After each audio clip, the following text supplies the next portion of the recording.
Om Namo Bhagavate Vasudevaya. Om Namo Bhagavate Vasudevaya. Om Namo Bhagavate Vasudevaya.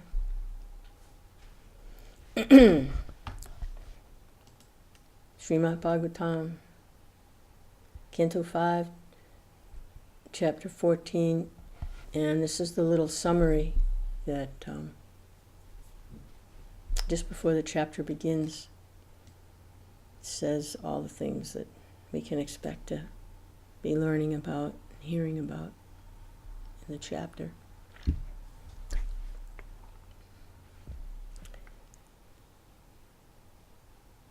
Jai Srila Prabhupada.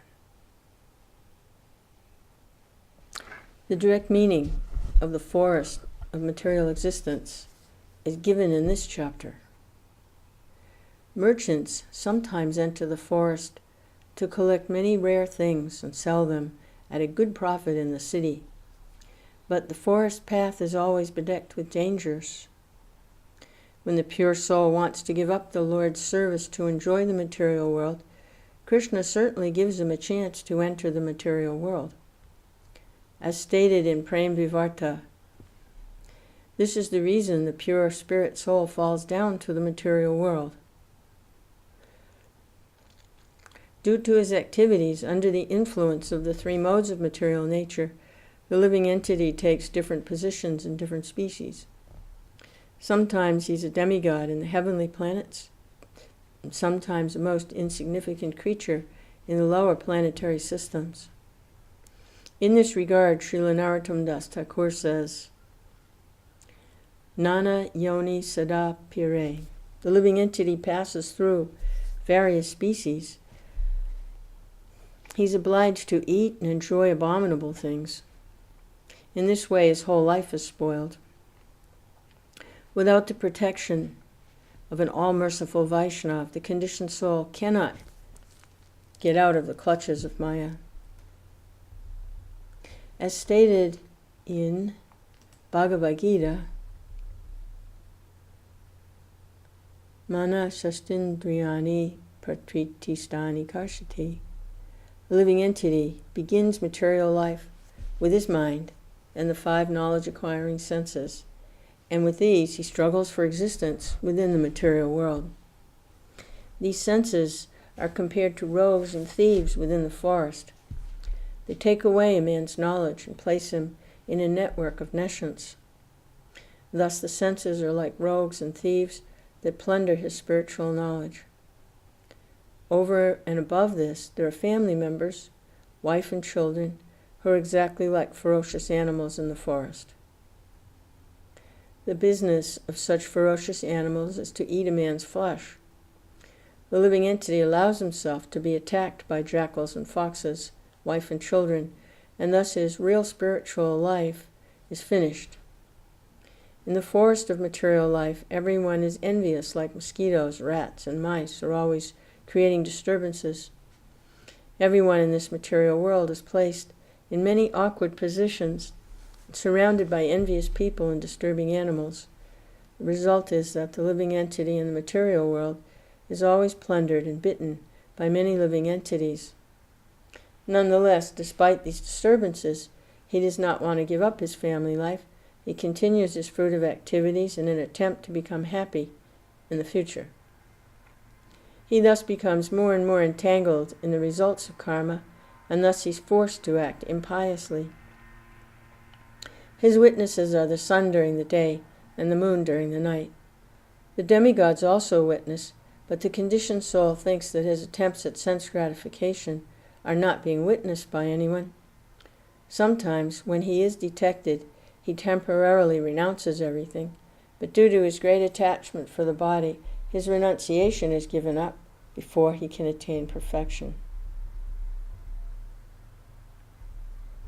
In this material world, there are many envious people. There is the tax-exacting government, which is compared to an owl, and there are invisible crickets that create unbearable sounds. The conditioned soul is certainly greatly harassed by the agents of material nature, but his intelligence is lost due to undesirable association. In an attempt to gain relief from the disturbances of material existence, he falls victim to so-called yogis, sadhus, and incarnations who can display some magic, but who do not understand devotional service. Sometimes the conditioned soul is bereft of all money, and consequently he becomes unkind to his family members. In this material world there's not a pinch of actual happiness, for which the conditioned soul is longing life after life. The government officials are like carnivorous rakshasas who exact heavy taxes for the maintenance of the government. The hard-working conditioned soul is very saddened due to these heavy taxes. The path of fruitive activities leads to difficult mountains, and sometimes the conditioned soul wants to cross these mountains, but he is never successful, and consequently becomes more and more aggrieved and disappointed. Becoming materially and financially embarrassed, the conditioned soul unnecessarily chastises his family. In the material condition there are 4 principal needs, out of which sleep is compared to a python. When asleep, the conditioned soul completely forgets his real existence, and in sleep he does not feel the tribulations of material life. Sometimes, being in need of money, the conditioned soul steals and cheats, although he may apparently be associated with devotees for spiritual advancement. His only business is getting out of the clutches of Maya, but, due to improper guidance, he becomes more and more entangled in material dealings. This material world is simply an embarrassment, and is composed of tribulations presented as happiness, distress, attachment, enmity, and envy. On the whole, it is simply full of tribulation and misery. When a person loses his intelligence due to attachment to wife and sex, his entire consciousness becomes polluted. He thus only thinks of the association of women. The time factor, which is like a serpent, takes away everyone's life, including that of Lord Brahma and the insignificant ant. Sometimes the conditioned soul tries to save himself from inexorable time, and thus takes shelter of some bogus savior. Unfortunately, the bogus savior cannot even save himself. How then can he protect others? The bogus saviors do not care for bona fide knowledge received from qualified Brahmins and Vedic sources. Their only business is indulging in sex and recommending sexual freedom even for widows. Thus they're like monkeys in the forest. Srila Sukadeva Goswami thus explains the material forest and its difficult path to Maharaj Pariksit.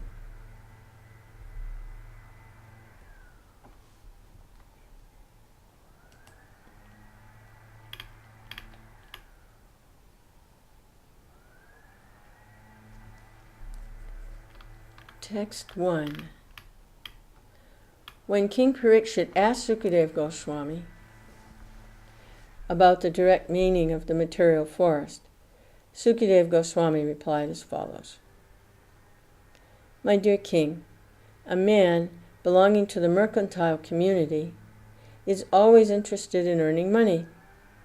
Sometimes he enters the forest to acquire some cheap commodities like wood and earth and sell them in the city at good prices. Similarly, the conditioned soul, being greedy, enters this material world for some material profit. Gradually, he enters the deepest part of the forest, not really knowing how to get out. Having entered the material world, the pure soul becomes conditioned by the material atmosphere, which is created by the external energy under the control of Lord Vishnu.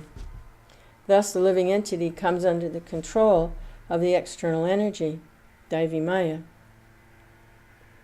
Living independently and bewildered in the forest, he does not attain the association of devotees who are always engaged in the service of the Lord.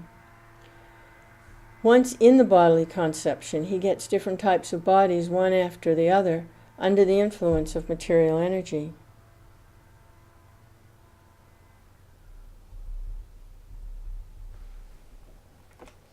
And impelled by the modes of material nature, sattvagun, rajagun, tamagun. In this way, the conditioned soul goes sometimes to heavenly planets, sometimes earthly planets, and sometimes to lower planets and lower species. Thus, he suffers continuously due to different types of bodies. These sufferings and pains are sometimes mixed. Sometimes they're very severe, and sometimes they're not. These bodily conditions are acquired due to the conditioned soul's mental speculation. He uses his mind and 5 senses to acquire knowledge, and these bring about the different bodies and different conditions. Using the senses under the control of the external energy, Maya, the living entity suffers the miserable conditions of material existence. He is actually searching for relief, but he's generally baffled, although sometimes he is relieved after great difficulty. Struggling for existence in this way, he cannot get the shelter of pure devotees, who are like bumblebees, engaged in loving service at the lotus feet of Lord Vishnu.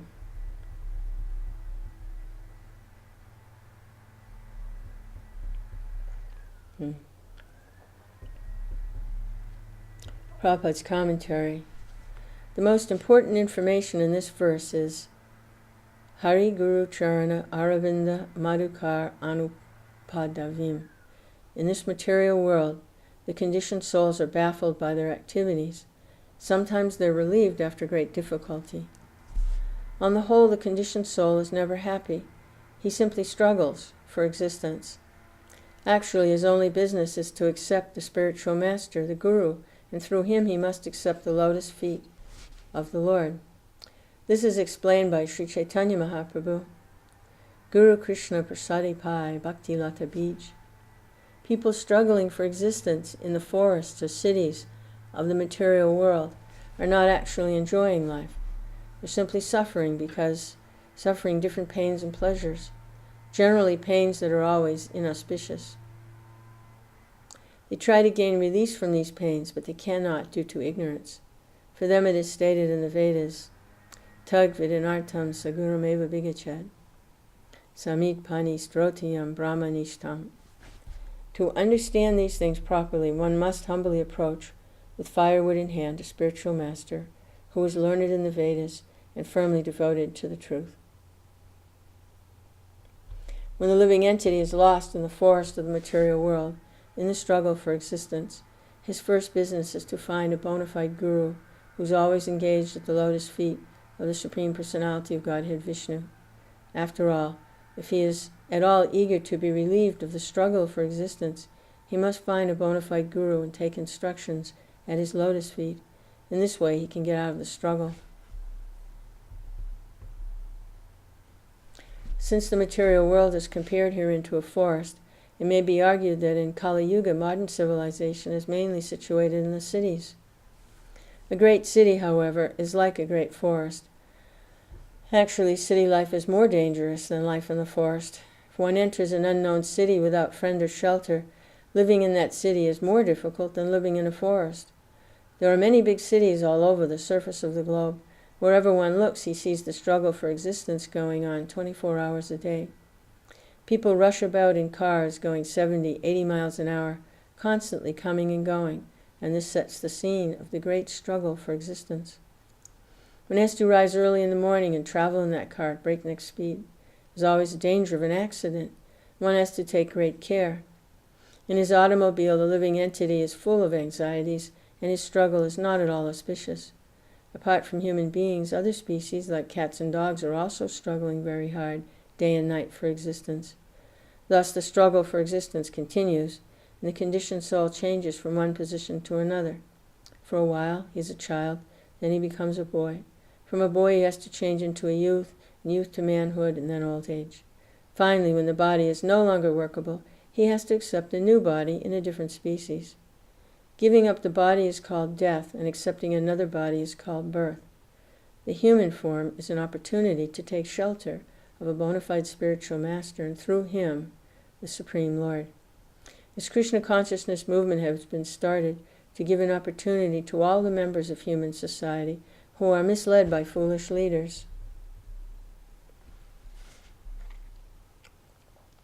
No one can get out of this struggle for existence, which is full of miseries, without accepting a pure devotee of the Lord. The material attempt changes from one position to another, and no one actually gains relief from the struggle for existence. The only resort is the lotus feet of a bona fide spiritual master, and through him, the lotus feet of the Lord. So, the difficulties, problem, reaction, solution. Problem is falling into the material world, wanting to act independently of Krishna, and then the mind and the senses becoming entangled in material enjoyment. And then the solution, the only solution really, is taking shelter of the bona fide representative of the Lord, whose business is to help the living entity get out of that miserable condition. That's the solution. So, when a person reaches a point of exhaustion, they're in a good position to ask the meaningful questions like, why is everything so difficult? Why am I suffering? Why do I have to die? Is there a solution to all of this? Is there God? They can begin to ask like that. If there is, I want to know. If there really is God, I want to know. And at that point, they become qualified to hear properly the messages of Godhead. Otherwise, as we read in the verse, if the living entity is so busy, say, struggling for existence by being baffled and just trying and trying and trying, life after life, birth after birth, struggling in this way, he cannot get the shelter of pure devotees. Because they're determined to continue the struggle.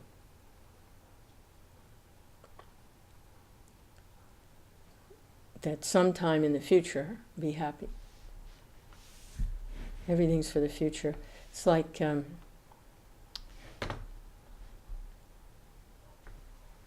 had someone was helping move a piece of furniture the other day, and an older gentleman, he's getting ready to retire, and he said, I'm working my whole life to save up for a time when I don't have to work. He said, by then I'll be so old, I'm going to be so old, what can I do? I won't be able to do anything. So his whole life, all his energy, he's working to save up for the time when he can enjoy. And now he realizes that it's not going to be what he thought it was, because he's getting old, and the body, which was what he was going to be enjoying through, is not functioning in the same way as it used to. Aches and pains, and this problem, and that back problem, and this something with digestion, and the teeth aren't any good, and hearing's going, and eyesight's getting... So, always in the future, if I just work hard now, in the future, I'll certainly be able to enjoy my plans. These are my plans.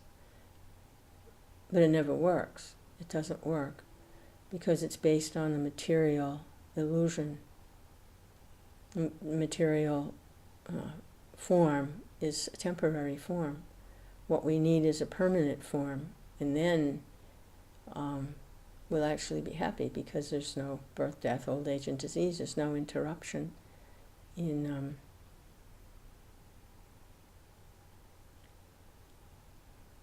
our activities. And at that point, our activities will be in relationship to the personality of Godhead. Not in ignorance of the personality of Godhead, but in full knowledge of the personality of Godhead. So the association of devotees is so important. Prabhupada says they're like bumblebees, engaged in loving service at the lotus feet of Lord Vishnu. And bumblebees, what do bumblebees do? They collect honey, they collect nectar, and they make a sound, a humming sound. The bumblebees. collecting the nectar. So by hearing, to be able to hear, they say they cannot get the shelter of those bumblebees, but one who does get the shelter of those bumblebees, and they get one little taste of the nectar, then the whole existence becomes sweetened. You get relief from the material. Jackals, wolves, crocodiles, snakes, serpents. So instead, keep company with the bumblebees and go for the nectar, go for the honey.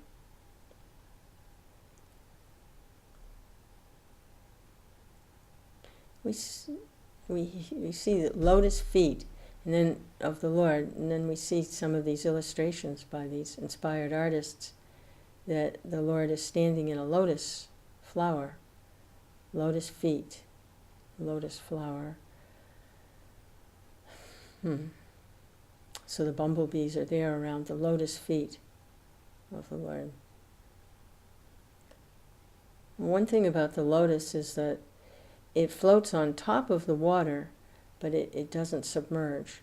It floats on top. So the Lord, he's never contaminated by the material energy, the material nature. When he appears in his incarnations, his deity forms, his holy names, or in person as a human for pastimes and activities, or as another form. Sometimes he appears as a tortoise or a fish. He can appear in any form. He's like the lotus. It doesn't get submerged in the water. It stays on top. So the Lord also, he's not affected by the material nature. He's removed from the material nature, although he's appearing within the material nature.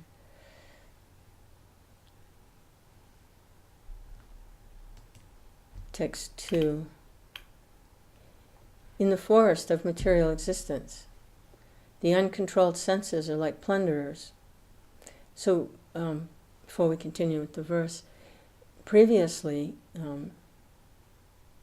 Jud Bharat was relaying this information and this knowledge to Maharaj Rahugan, and he was using allegorical speech. He was comparing the wives and the children of the conditioned materialist acting as jackals and wolves, and he compared the unqualified mystics, the claim that they can give shelter and that they have knowledge, to herons and cranes and like that.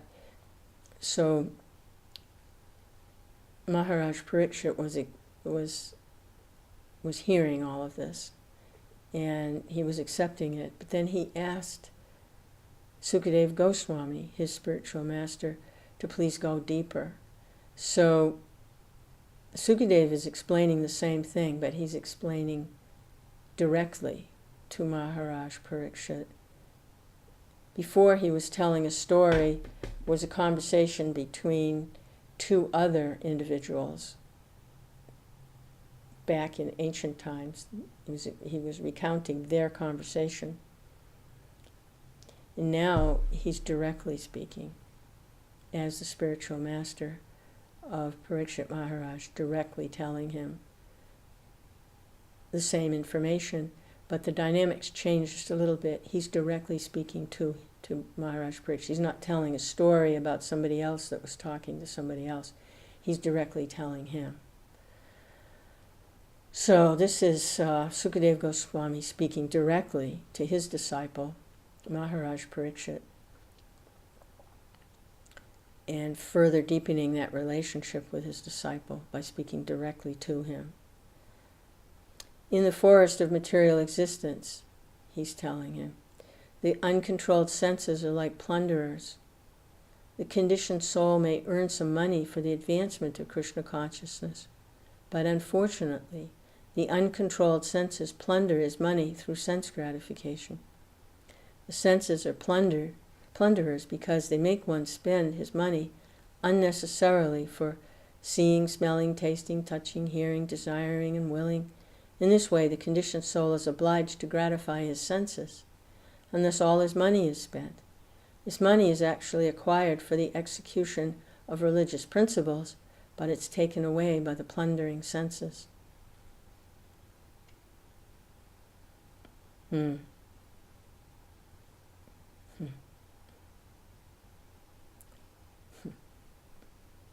His resources become plundered by sense gratification.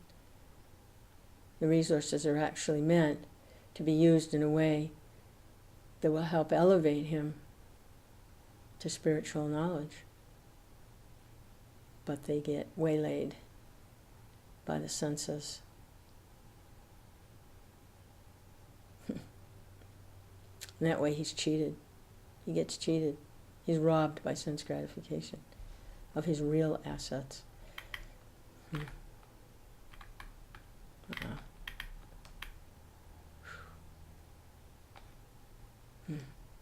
Stolen.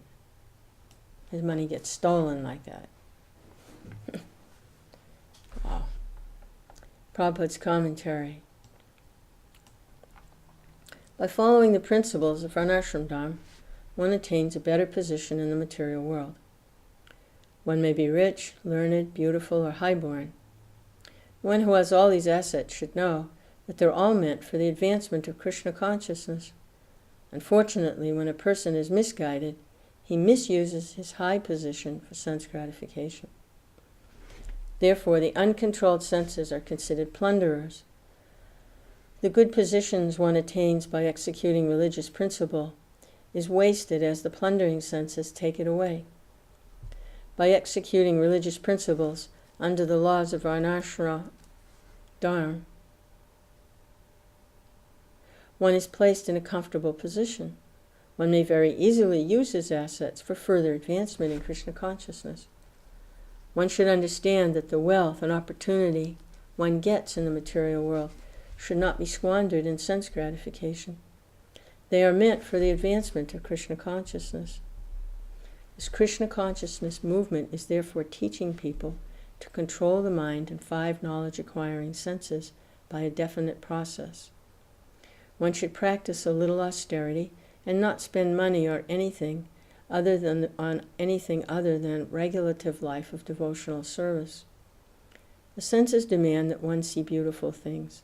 Therefore, money should be spent for decorating the deity in the temple. The tongue has to taste good food, which should be brought and offered to the deity. The nose can be utilized in smelling flowers offered to the deity, and hearing can be utilized by listening to the vibration of the Hare Krishna mantra. In this way, the senses can be regulated and utilized to advance Krishna consciousness. Thus, a good position might not be spoiled by material sense gratification in the form of illicit sex, meat eating, intoxication, and gambling. One spoils an opulent position in the material world by driving cars, spending time in nightclubs, tasting abominable foods in restaurants. In these ways, the plundering senses take away all the assets that the conditioned soul has acquired with great difficulty. So there it is in a nutshell, the science of practicing the devotional service. It's called Vaidhi Bhakti. Under regulated, under rules and regulations, which are meant for controlling the mind and senses. And Krishna is there in the deity. He incarnates in the deity form so that the devotee can become purified in relationship to serving Krishna. All his senses can be used in Krishna's service. So one should not spend money. One should practice a little austerity and not spend money on anything other than regulative life of devotional service. So the money should be spent in serving the deity in the temple. And that service involves serving the deity directly with offering nice foodstuffs, decorating the deity beautifully, singing and dancing for the deity, and also introducing others to Krishna. So the preaching is for serving the deity also. Going on Harinam Sankirtan, visiting those who live outside the temple community to enthuse them to take up the practices of devotional service and make their own home a little temple. And they can decorate the little deity and offer foodstuff to the deity and raise their family in Krishna consciousness. But the idea is that if the senses are allowed free rein, then whatever assets are there will be stolen, will be spent on sense gratification.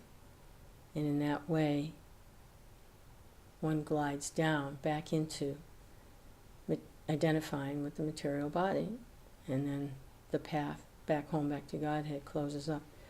So Bhaktivedanta Swami Prabhupada has so masterfully presented the program for Krishna consciousness. It's the perfect program.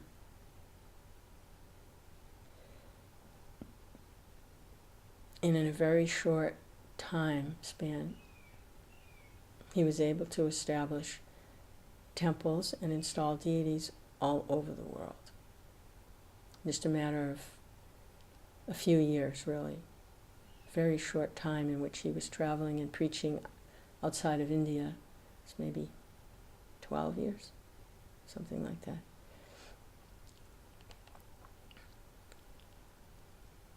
Over 100 temples opened up all over the planet so that people can begin this process. And that's the beginning of Krishna consciousness. By practicing this Vaidhi Bhakti, then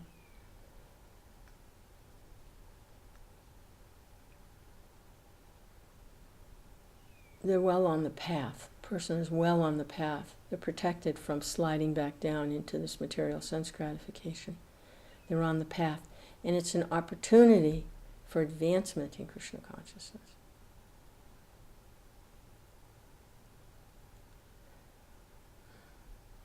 That's the idea, is to advance in Krishna consciousness, whereby the devotee begins to realize and act on the level of their own personal, eternal relationship with the Lord. So it's a very solid platform. By executing religious principles under the laws of Varnashram Dharma, the living entity becomes comfortable in the material world. And that frees him up from the hard struggle for existence. He doesn't have to struggle hard with emergencies all the time and panic and things become regulated, and a person has what they need. He and family, they have what they need.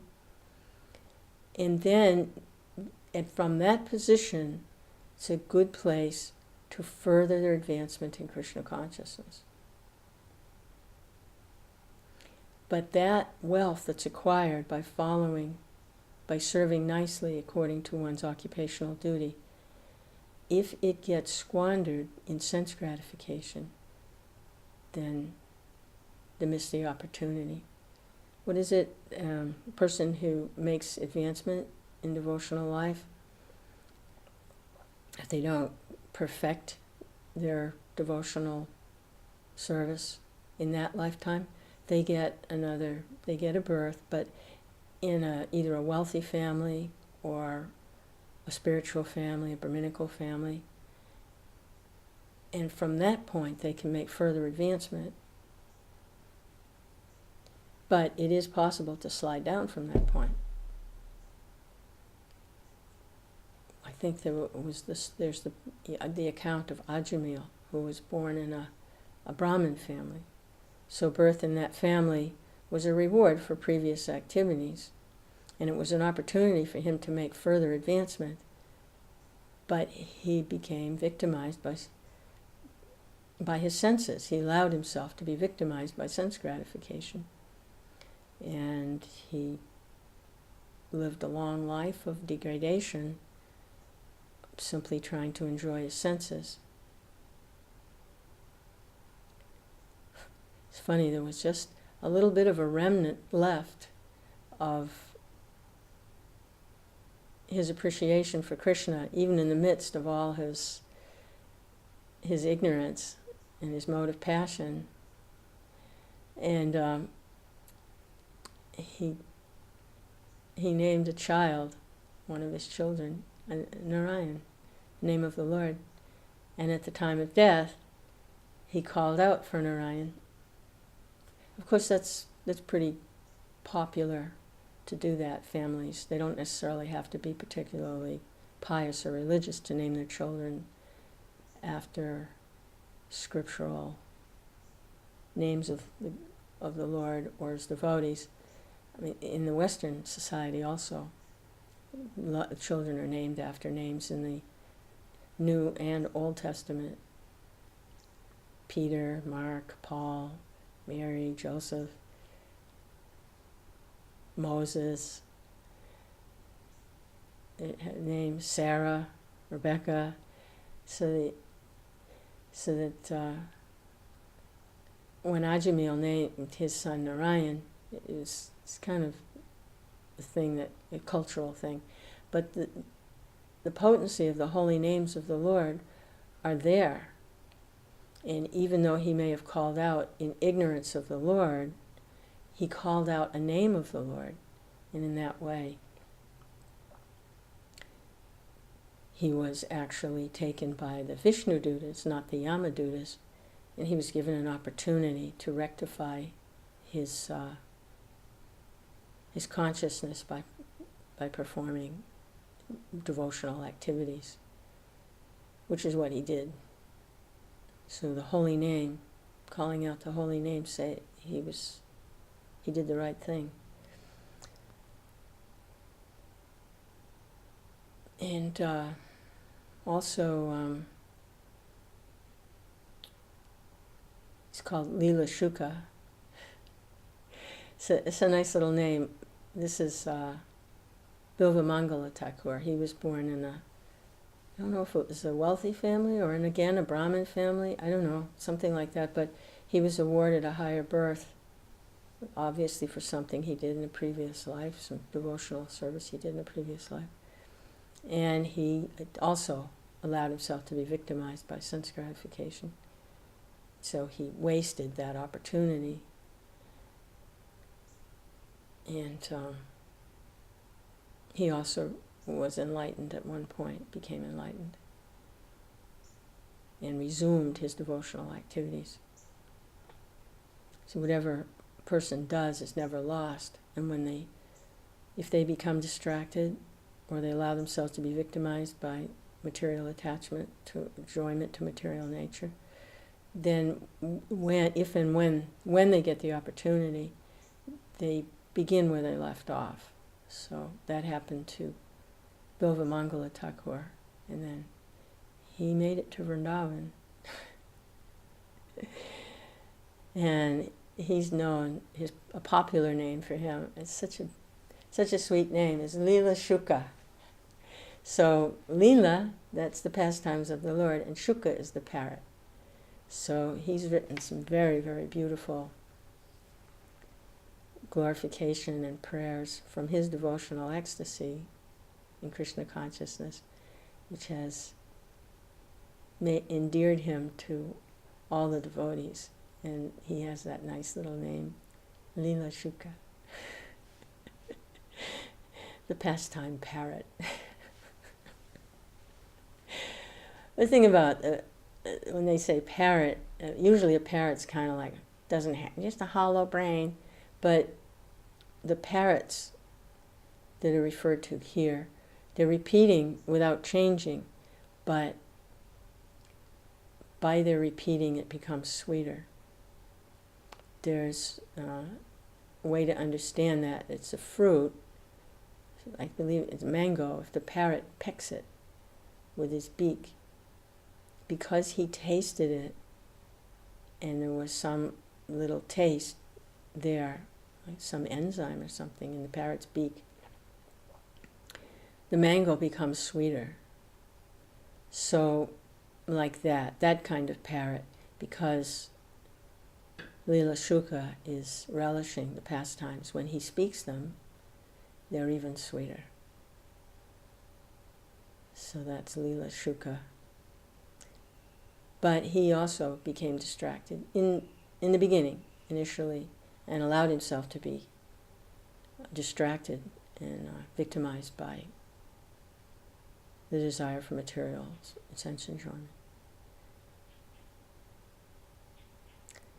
So, we don't know what kind of pious activities the people of the world have right now, but they are certainly allowing themselves to be victimized by unrestrained desires for material sense enjoyment. So whatever they can do in Krishna consciousness won't be lost. So the devotees are always looking for ways to engage them. Here, buy this book. Here, see this street kirtan. Here, take this prasadam, smell this flower.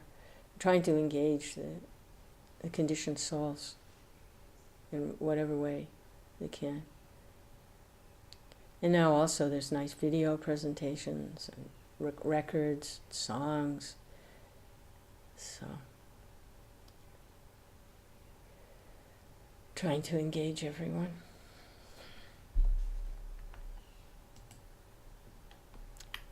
Text 3.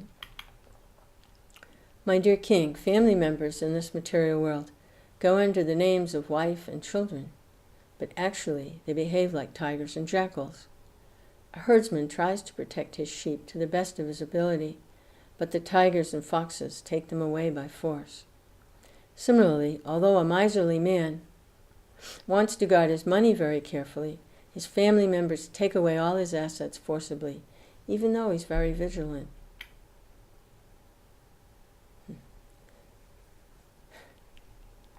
Prabhupada's commentary. One Hindi poet has sung,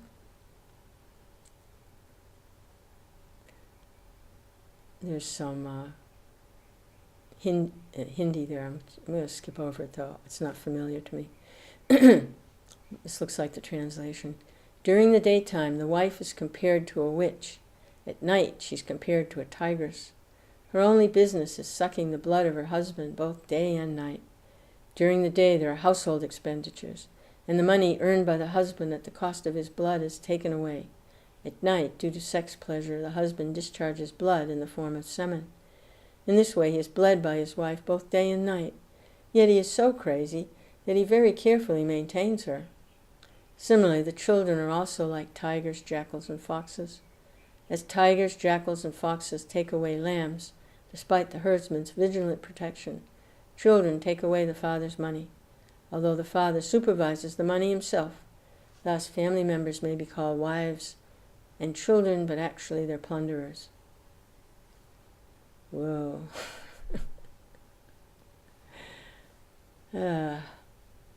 Such is the life of the materialist.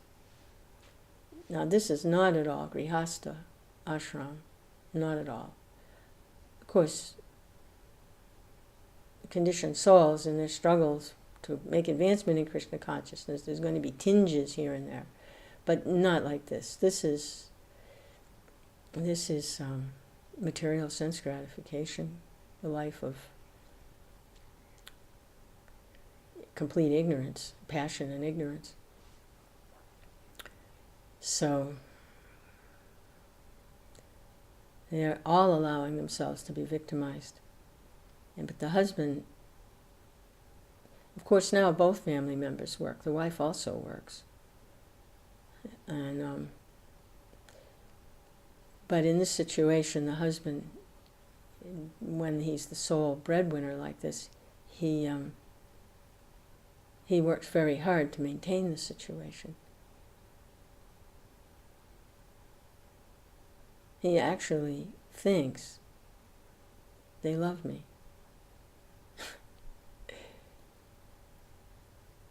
We'll see what happens with that love. Text 4. Every year the plowman plows over his grain field, completely uprooting all weeds. Nonetheless, the seeds lie there, and not being completely burned, again come up with the plants sown in the field. Even after being plowed under, the weeds come up densely. Similarly, the grihastha ashram is a field of fruit of activity. Unless the desire to enjoy family life is completely burned out, it grows up again and again. Even though camphor may be removed from a pot, the pot nevertheless retains the aroma of camphor as long as the seeds of desire are not destroyed, fruit of activities are not destroyed. Now that's interesting. He uses the word, doesn't say grihamedi, he says grihastha, for family life.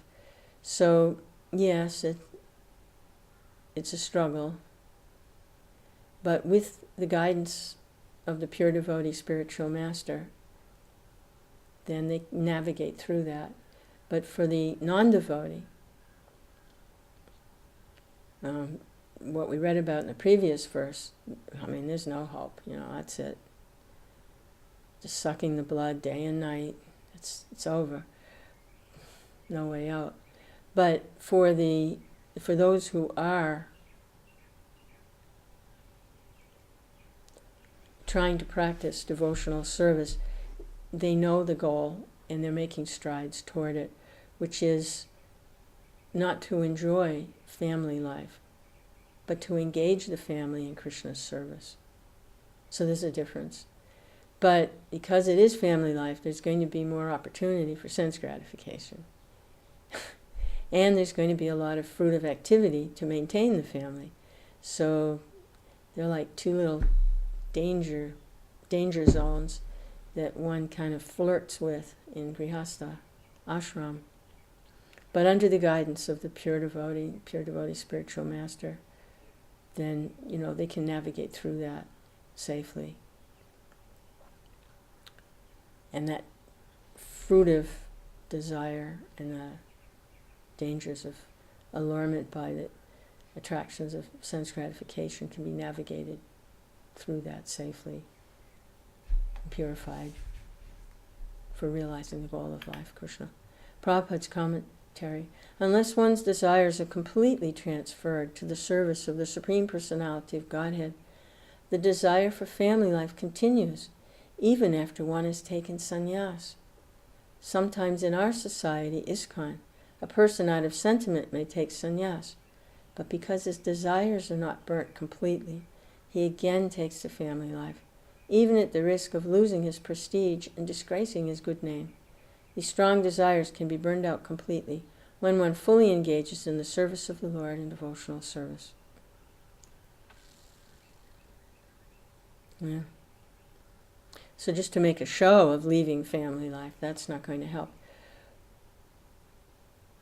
And there's many, many cases of that in the society, where prematurely devotees, either out of sentiment or good intention or ambition, whatever, they've taken sannyas, only to find out that their desires overwhelm them and they can't maintain that platform and they have to take up family life again. So it's only when those desires are burnt out. And what are those desires? The desires for family life. And what is family life? Fruit of activity and sense gratification.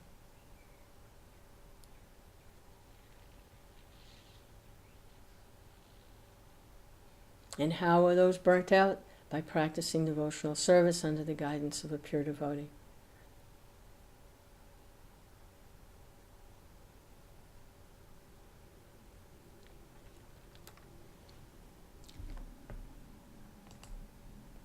Text 5.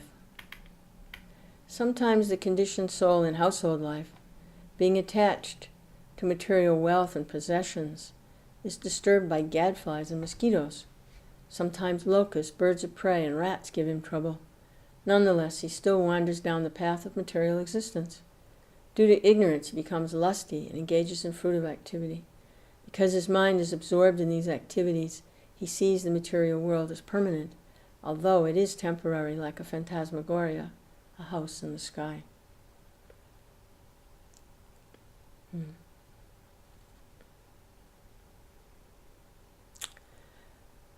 Commentary. The following song is sung by Narottam Das Thakur.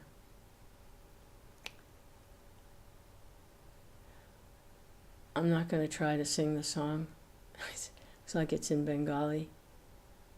But Prabhupada continues on with his commentary. Due to forgetting the lotus feet of Lord Nityananda and being puffed up by material possessions, wealth, and opulence, one thinks the false, temporary material world to be an actual fact. This is the material disease. Living entity is eternal and blissful, but despite miserable material conditions, he thinks the material world to be real and factual due to his ignorance. It appears real. That's how perfect the illusion is. It actually appears real. But it's not real. It has no substance. It has no permanence. It's a phantasmagoria. It's a display of energy.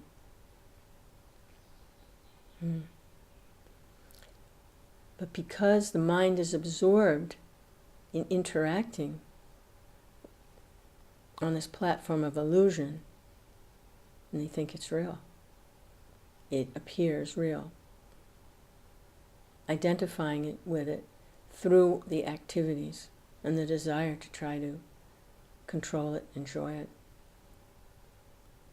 It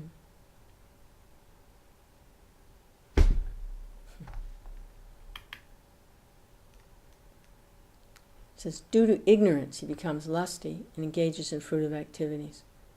Not knowing or not having realization of the self as spirit,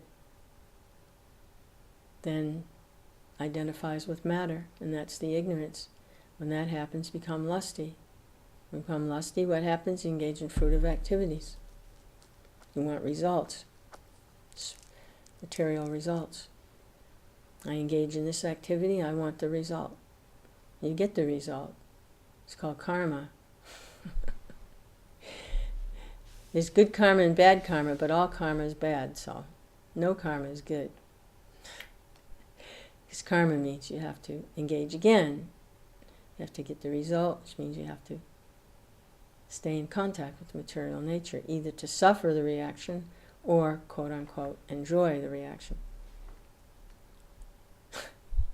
But enjoying the reactions of karma, the results of karma, is not enjoyment, because it means being in contact with the material energy, which means generating more karmic reactions. So what's good about that?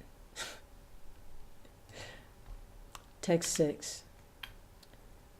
Sometimes, in this house in the sky, Gandharvapura, the conditioned soul drinks, eats, has sex. Being overly attached, he chases after objects of the senses, just as deers chase a mirage in the desert. So, house in the sky. Made a life for himself in the material world, and it is a house in the sky.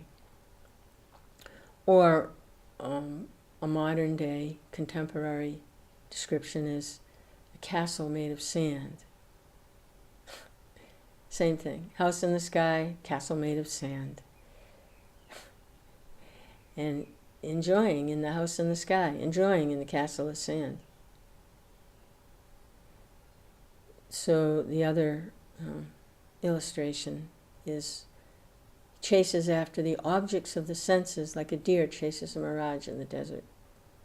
So the mirage in the desert, it's well known that when the sun strikes the hot sand a certain way, it makes an illusion of an oasis. It may be a reflection of an oasis somewhere else that's reflected onto the hot sand, or it just looks like water. Sometimes, if traveling on the highway, you see that also. It looks like there's puddles of water up ahead. And when you get there, you see, oh, it's just the way the sun was reflecting off the asphalt. So in the desert also, these illusions of, it looks like an oasis, it looks like water, and the deer, he goes running after it, and there's no water there, and he dies of thirst. Prabhupada's commentary.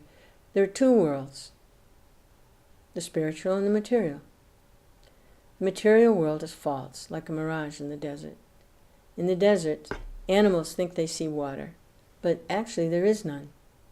Similarly, those who are animalistic try to find peace within the desert of material life.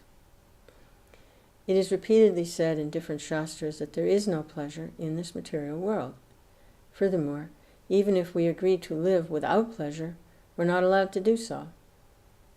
Bhagavad Gita, Lord Krishna says that the material world is not only full of miseries, dukkhalayam, but also temporary, shashvatam. Even if we want to live here amid miseries, material nature will not allow us to do so.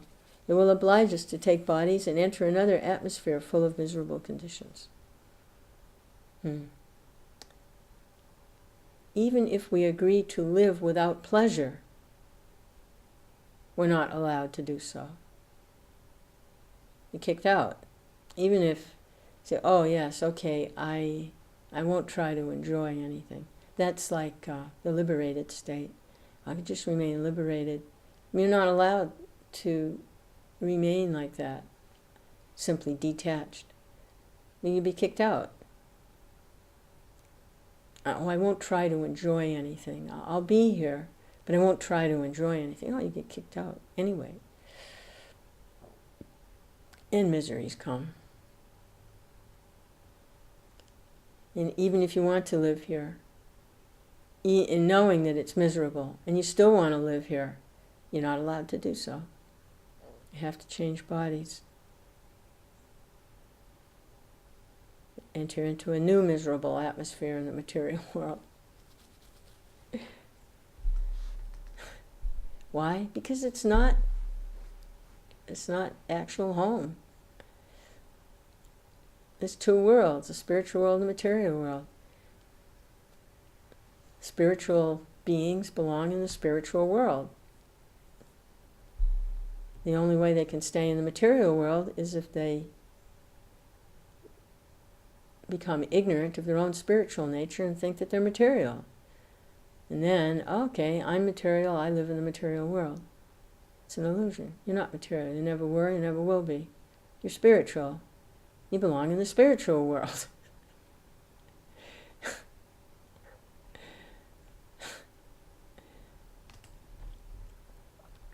Text 7. Sometimes the living entity is interested in the yellow stool, known as gold, and runs after it. That gold is the source of material opulence and envy, and it can enable one to afford illicit sex, gambling, meat-eating, and intoxication. Those whose minds are overcome by the mode of passion are attracted by the color of gold, just as a man suffering from cold in the forest runs after phosphorescent light in a marshy land, considering it to be fire. That's interesting. Gold. Now these verses are written well over 5,000 years ago. So gold has been around a long time, and it always seems to play the same part, that it is the measure of how much one can engage in the material sense gratification. It's compared here to yellow stool. Why? Because it's material energy, gold. It's a material item. But somehow it always seems to play that part of being the standard measure of how much one can enjoy in the material sense gratification. and their prestige and their power and their control, all based on the gold. But here it's compared to like a light in a marshland. Sometimes the different gases that arise up out of the swamps and the marshes, they give like a phosphorescent glow. So someone who is very, very cold in the forest sees that light, they may think it offers some warmth, but it has no warmth. Again, another type of illusion.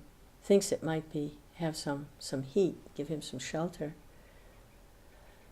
but it can't. So similarly, that gold, I just had gold, but it doesn't.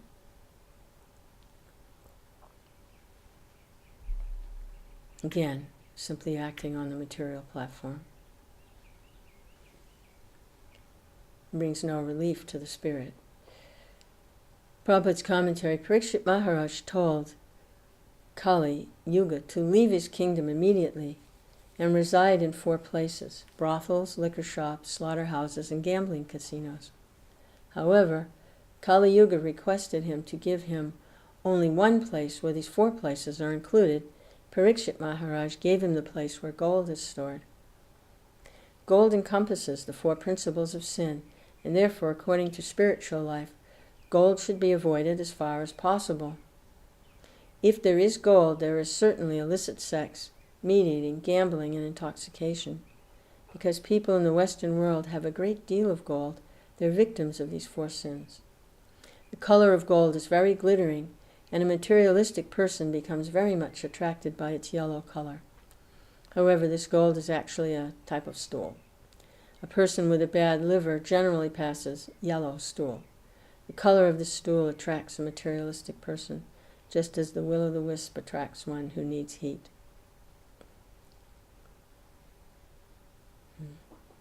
It's interesting because the conversation is taking place between Sukadeva Goswami and Maharaj Parikshit. And Maharaj Parikshit, when he came across, earlier in his life, when he came across the personality of Kali, he told him he could reside where gold was being hoarded, where it was being stored, that he could stay there. And that's where all the sinful activities are, is in that hoarding of gold. Now, we also have accounts of how gold is used in sacrifices for the pleasure of the Lord. And so gold can be used in the service of the Lord, but in the hands of the personality of Kali, gold harbors, the hoarding of gold harbors the sinful life, sinful activities. Also gold in the households in the past, and also now somewhat in the present, to protect, in case of emergency funding. Families will have golden ornaments, golden jewelry, like this, which can be, in an emergency, can be liquidated so that the family doesn't become destitute. So that isn't really hoarding of gold. That's a whole other thing. That's just protecting oneself from future calamity. But they're talking about something else here, the personality of Kali, hoarding gold. So